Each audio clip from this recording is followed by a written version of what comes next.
The best advice I can give to anybody living with ADHD and married is get used to apologizing.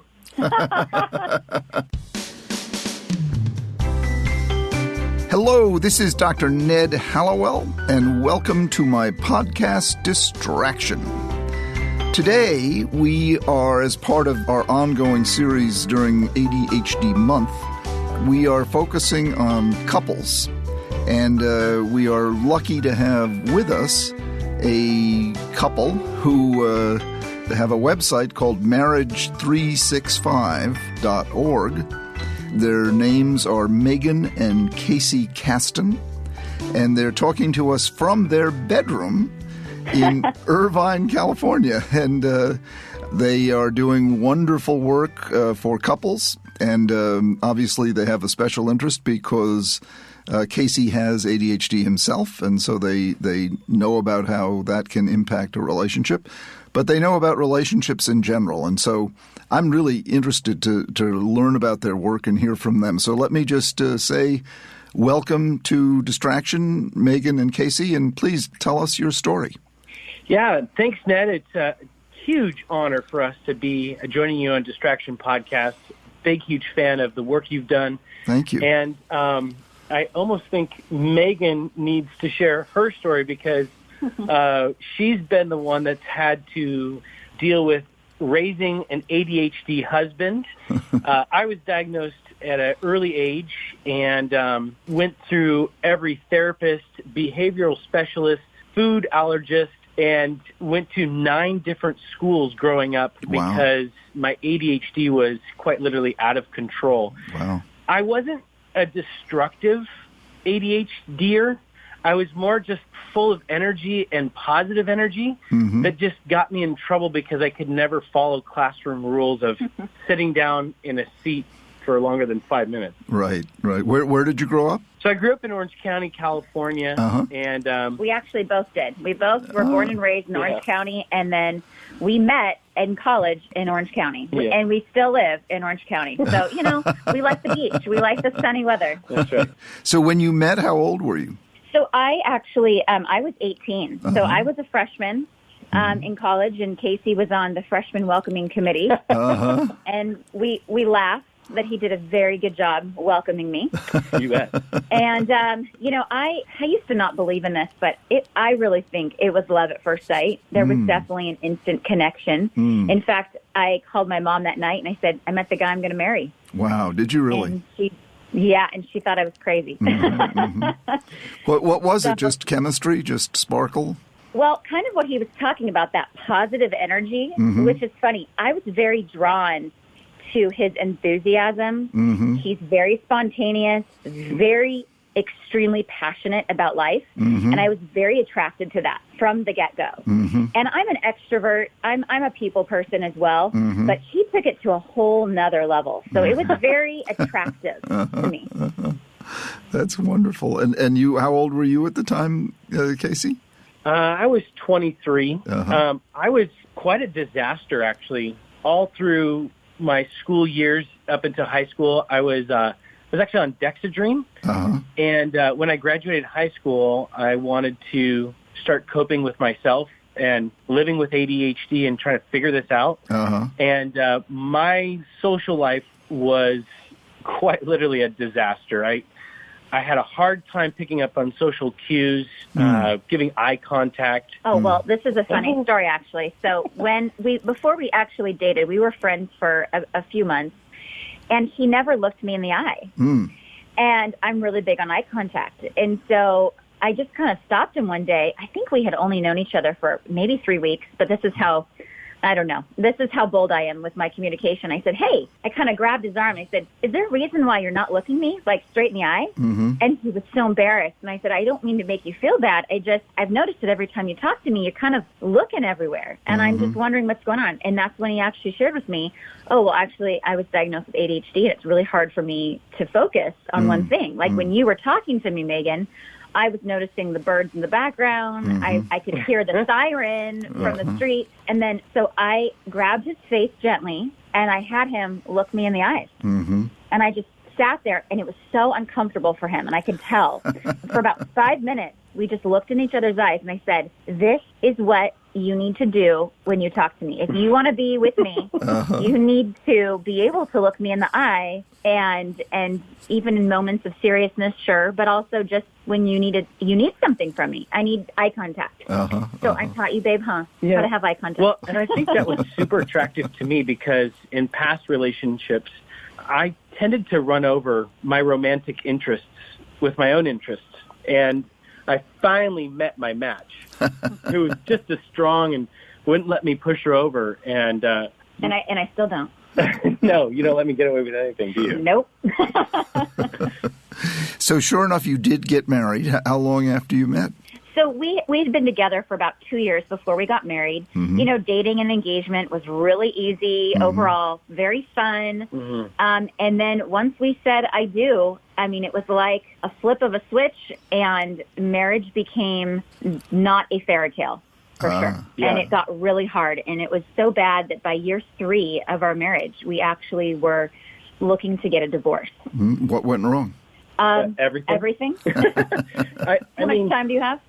Well, there's a key feature that I think when we got married to escape some of the trauma of our past.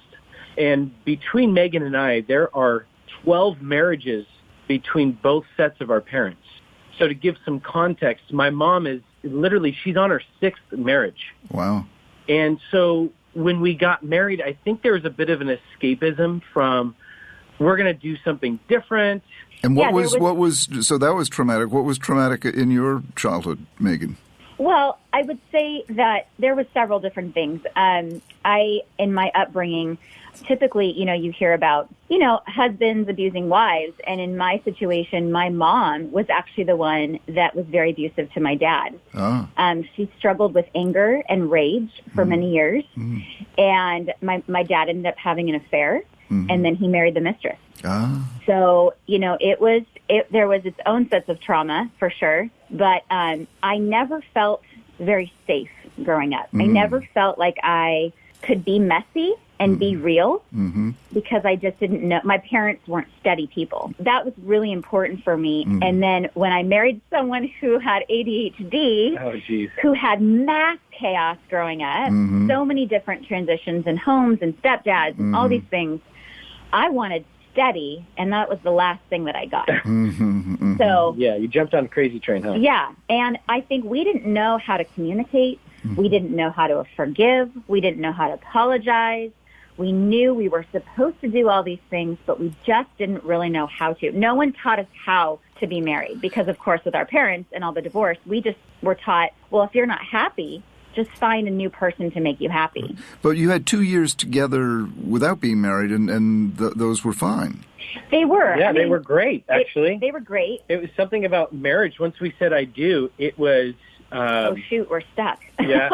Well, and being married young, too, the expectations, all our friends were single and out having a good time at night, and I was kind of feeling trapped, and it was all so new, and I never had really kind of an example of what does healthy communication look like. By the time I was 12, my mom was divorcing her 3rd husband. They had kids together, and every conversation that I saw them have turned into combat instead of conflict. And so we had no example to follow. Yeah.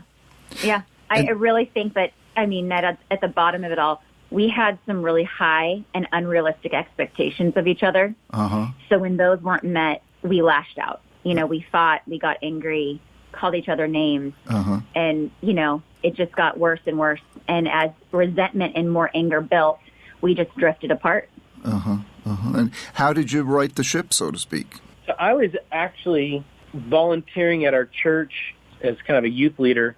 And, I'd come home and here I was trying to proclaim this do-gooder, and I'd come home and I'd cuss Meygan out. It just was so ugly to a point where I think Meygan said I'd had enough of it. It was really, we were on the last strings, and she went out and she got help. I did. I decided, you know what, I don't like the person that I am. I don't like my attitude, my heart. Everything about myself had changed. Where was the happy, fun, passionate Meygan. And so I went to a therapist. I started reading books and educating myself on just things that I was struggling with, like how to let go of anger, how to forgive. And, I really just started even meeting women who'd been married, 20, 30 years and saying, you're happily married. Tell me your secrets. How do I get what you have? How long have you been married now? We're going on almost 15 years. Okay, so 3 years it was difficult, and then 12 years you've been, Well, I think 3 years was when we walked to the edge of the cliff of divorce. Yeah. And there was probably another 5 years to 6 years of healing, learning. Just the embracing the suck, embracing the bad part. And it's a military term when these guys run with all their gear. And they call it embracing the suck, where it's just like, this is going to hurt, but we're going to go through it. And it was kind of a rally cry for us, was just to say, hey, you know what? Team Caston is kind of our common phrase around our house, that we are stronger together than apart. Right. And it's some of the hard choices early on to heal, to work through the process of forgiveness. Right.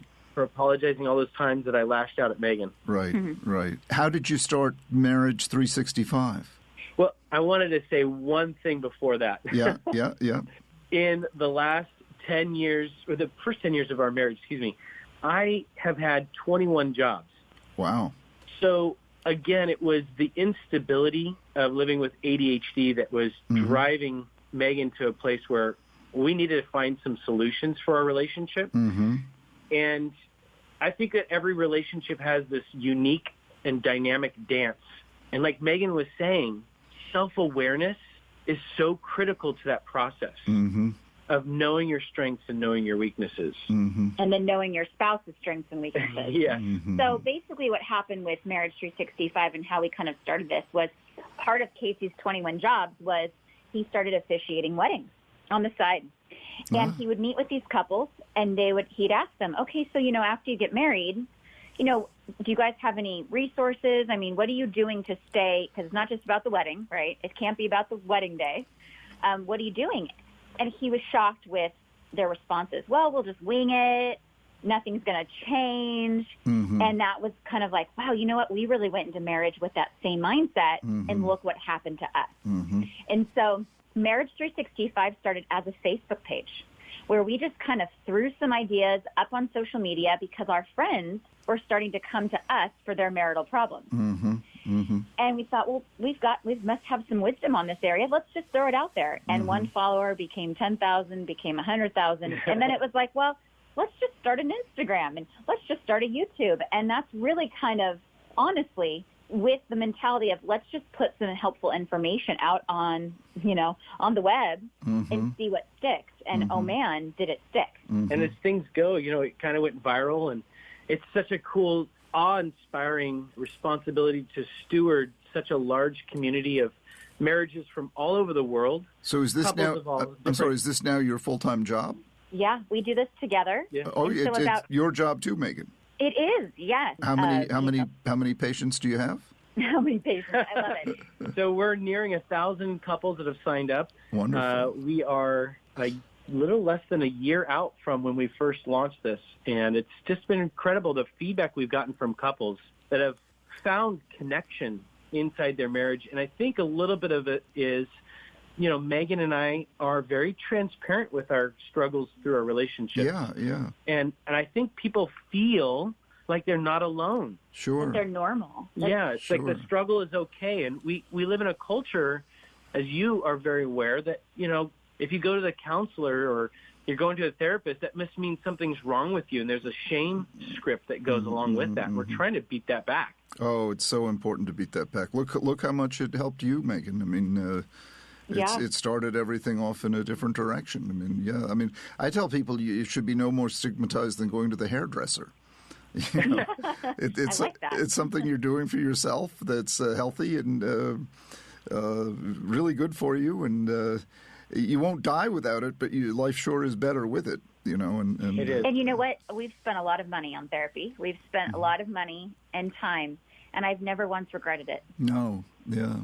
Personally, I had many years of psychoanalysis, which is very expensive, but it really, really helped me an enormous amount. And well, you're helping lots of people, so this has become your calling, your vocation. It has, yeah. We reach about 500,000 couples around the world online every month. Wow. Yeah. Wow. I mean, other than the obvious answers, communication, openness, honesty, or maybe that's it, but are there other particular tips you'd give couples who are struggling now? Yeah. So what's amazing is relationship principles are actually fairly simplistic. Yeah.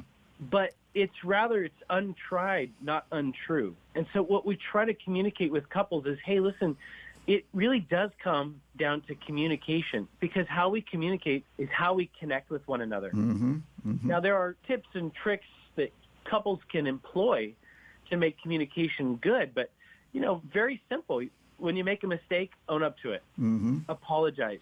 Take responsibility. Mm-hmm. But unfortunately, in this distraction-driven culture, right, couples are finding it harder and harder to make time to connect. Absolutely. And then if there's something inside their relationship that's not going right, they really take it personally, and it sends them into hiding. Yes.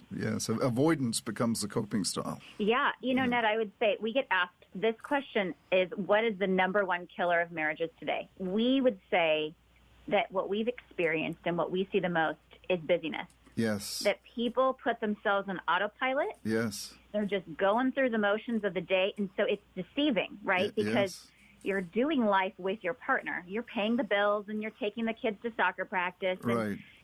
One's cooking and one's doing dishes. So it seems like you're integrated. But really, there's very little heart-to-heart connection. Yeah. And so either when the kids leave and you're empty nesters, or you have a free moment, you kind of go, oh, man, I'm really lonely in my marriage. Yeah. And we're seeing this on the rise. It used to be money and affairs and things like that, but I really do believe it's the busyness, and it's just kind of that autopilot mentality in life. You can have it anywhere.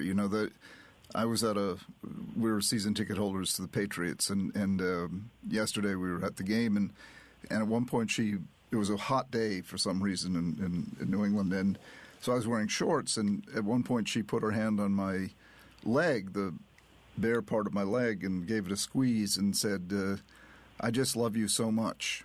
And that, just little moment, in what is a busy scene watching a football game and whatnot, but you can connect even if you're doing something that would seem, engrossing, like watching a football game together, if you make that effort. And I think folks it's not just being busy so much as they're not making it a priority to connect. They're achieving goals and it just, lovemaking. People think, what's the number one problem in that regard? I think it's the same thing. They don't make time for it, so everything you do requires some prioritizing and attention. So with these people who sign up for your course, you're essentially giving them a forum, a structure where they will give each other, their naked attention, so to speak. Exactly. Yeah. And I love what you said, Ned. Your wife reaching over, touching your knee. It's not rocket science. Right. It's not complicated. Exactly. It's so simple. Exactly. It It is. just takes a little bit of effort. And we would say 365 days a year. Yeah. Hence marriage 365. That's where the name came from. I see. I think you're so right. You don't save it for Sunday morning or something. You do it all the time. You're connecting all the time. And it's interesting because we have found, not only in our marriage, but in just working with other couples, that, if you're putting a little bit, and I'm talking a little bit, just like your wife did at the game, a little bit of effort in your marriage every day. Yeah. When the problems do arise, you actually don't have to put as much energy into them. Yes. Because they're not that big. Exactly.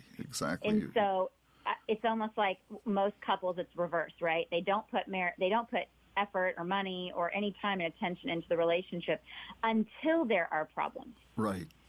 And the problems seem like they're just boulders in the relationship. Whereas if you make deposits every day into the account, you've got a pretty good bank to draw upon. Yep, exactly. Yeah. I love your emphasis on connection. That's certainly my emphasis too, and the world, I think it's sort of our number one social problem. We're electronically super connected, but interpersonally increasingly disconnected. Yes, what we're seeing, Ned, too, on that is we thought when we first started that divorce was kind of the big bad wolf that we wanted to take out. But there's a much larger force at work, and that is actually disconnection. Exactly, another D word, absolutely. Yeah, because it's the disconnected couples that are ripe for affairs. Yep. It's disconnected couples that, they are in isolation. They don't reach out for help. Right. And it can be overwhelming for them. Right. Well, you guys are so good. I mean, this is wonderful. What a treat to have you. And before we wrap up, any special points other than learning how to say I'm sorry for marriages where there's ADD? Yeah.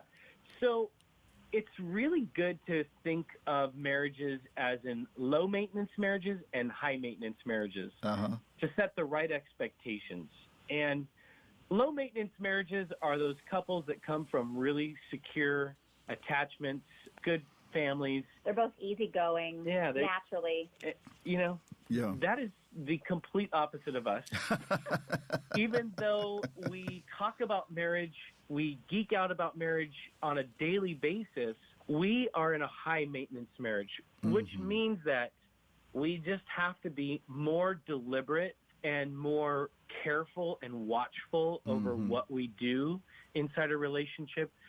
And that, to me, is if you can set the right expectation, then you'll know, okay, well, we need to ensure that our communication is good. We need to check in. And we teach a habit called the weekly business meeting. And this is a habit that has saved our marriage in so many ways. It's just a weekly appointment that we set where we go over calendars, budgets. We go over, the ins and outs of the kids' schedules. We schedule our date night. This is when we really look at our entire week ahead of us, and we get on the same page. And this really helps us set the right expectations of each other. And for someone with ADHD, setting up the right expectations, as you know, is so important. Exactly. Well, you're a wonderful couple, and you're doing a tremendous service to all the people who are lucky enough to be on your program. Thank you so much for joining me. You're a wonderful couple to talk with. You're welcome. Thank you so much for having us, Ned. It was so great to talk to you. Yeah. Thanks a million, and thanks for all the good work you do. Well, my thanks to Casey and Meygan Caston for joining me today. It's very challenging to be married, period, whether you have ADHD or not. I think all of us who've been married, and I've been married 29 years. But there are unique challenges to living with someone who has ADHD. My wife, Sue, will be the first to tell you that our marriage faces challenges every day that I supply easily and fluently. She always tells me not to represent our marriage as perfect, and it isn't. But thanks to her, it's endured, and I like to say thrived, flourished, 29 years. And I think the key, really, to making marriages work is the desire to do so. My daughter said to me something. She's in a relationship that is working well, that she's not married, but I wouldn't be surprised if they ended up married. And she said, I said to her, you seem so happy together. And she said, Dad, we work at it. And the key is compromise. She has ADHD, her boyfriend does not, but she said, we work at it. And the key is compromise. We meet each other halfway. And I think, it's just in the nature of being together. And someone wants one thing, the other wants the other. Someone thinks one thing, the other thinks the other. And, it's pretty childish to insist on getting your way all the time. So you have to learn how to say, okay, I'll do it your way this time, and maybe you do it my way next time, and don't throw a tantrum. Or if you do throw a tantrum, apologize. Learn how to say, my bad. I lost it, and I shouldn't have. Simple lessons are what get us through. And, I often think my job as a psychiatrist, I'd be put out of business if people would simply learn simple lessons. I think that's why we need each other, to encourage each other and remind each other of what we actually already know. Well, once again, thank you, Casey and Meygan Caston, and thank all of you for listening to Distraction. Please rate and review Distraction on Apple Podcasts. Please take a moment and go there now while you're thinking about it. Rate the show and leave us a review. We truly appreciate your help in making the podcast a success. And a very special thank you to those listeners who've left us a review in recent weeks. Thank you so much.